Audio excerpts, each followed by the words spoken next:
E vai, buongiorno amici. Buongiorno, stai filmando? Sì, sto filmando. Perfetto. Allora, eccoci qui, noi prima eravamo lì. Lì in fondo, Puoi ecco. vedere, inquadra.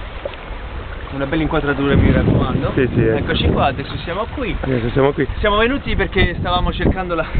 Adesso vengo qua perché devo dirvi qualcosa, amici, devo dirvi qualcosa. Te darò cadere, eh? No, non ti voglio far brutta figura.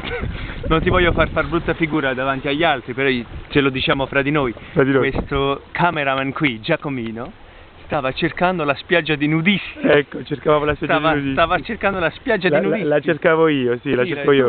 Che il nostro presentatore qua da quando siamo arrivati a Ibiza non parla d'altro. Tu, dove sta? Perché il signore non ha mai visto una donna nuda in vita sua. Quindi sta cercando la spiaggia. Non c'è qua la spiaggia di nudisti, sta dall'altra parte dell'isola. È inutile che stiamo a cercare la spiaggia. Niente, non ci sta. Mi dispiace. Peccato, poi dovremo fare un'altra cosa. Peccato. Eri venuto sull'isola della trasgressione. Per fare una trasgressione. Volevi fare la trasgressione, aveva fatto la trasgressione, ha visto una donna nuda, ha fatto la trasgressione. Però vabbè. Comunque, ecco, guardatelo. Guarda le pietre, filma un po' le pietre. Dove mi ha portato? Vedete? Guardate il mare, filmate il mare?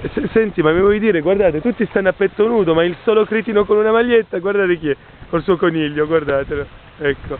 Coniglio lo dice a qualcun altro. Magari è un romano. Coniglio lo dice a qualcun altro. Io ho la maglietta perché c'è una piccola arietta, e siccome arietta fa rima con maglietta... Tu l'hai messa, sei forte. Penso che ce ne possiamo andare, no? Sì, che dici? Sono un poeta, dai. Facciamo strada, andiamo. Che è successo? Caduti in diretta, amici. Si scivola. Cammina. Questa è colpa tua, come sempre è colpa tua. Saluta allora, magari scivoli un'altra volta, non vai, saluta. Fammi andare, sì. Vuoi andare? Vai. Fammi andare. Amici, noi ci vediamo. No, non mi spingere. Non mi spingere tu a me. Guardatelo. Adesso ce ne andiamo. Saluta. Saluta che chiudo. Vediamo questi qui.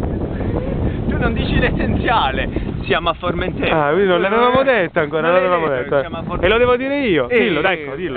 Perché tu dici solo stronzate, le cose essenziali. Io sto con un pagliaccio, dico solo stronzate. Siamo a Formentera. Non guarda a me. Ecco. A Uiot. Il mio sta là dietro. Ecco. Adesso lo raggiungiamo con la mia piccola barchetta che ho. Ecco, a mo' che devi far vedere a me. Sì, adesso lo raggiungiamo sulla piccola barchetta che ho messo a derete, proprio in un posto vicino proprio. Vicino? Carese? Sì, proprio qua. Amici. Tu qui dovevi fare la battuta del pullman, ricomincio da treno, ti sei scordato. Vabbè, comunque tu sei il solito ignoto. Chiudi che è meglio. Amici, mi dispiace, purtroppo chi sta giù trovato? Chi sta giù trovato? Ciao. Solo lui voleva l'aereo, l'elicottero. Questo è pure tuo, no? Sì, è mio. Dopo, vieni a prendermi dopo. Sto parlando ancora un po' col sole che mi dà del tu il sole. Il sole mi dà del tu. L'ha già fatta questa battuta, dai, cambia un po', alterna un po', dai. Allora, chiudiamo che è meglio. Sì, perché dici troppo stronzate. Ma vediamo a Ibiza se posso cambiare il cameraman, perché purtroppo, amici... Ma chi ci vuol stare con te, dai. Ciao. La trasgressione mia è di stare con te, questa è una trasgressione. Vabbè, comunque, ci vedremo. Arrivederci, amici, ci vediamo a Ibiza. Ciao.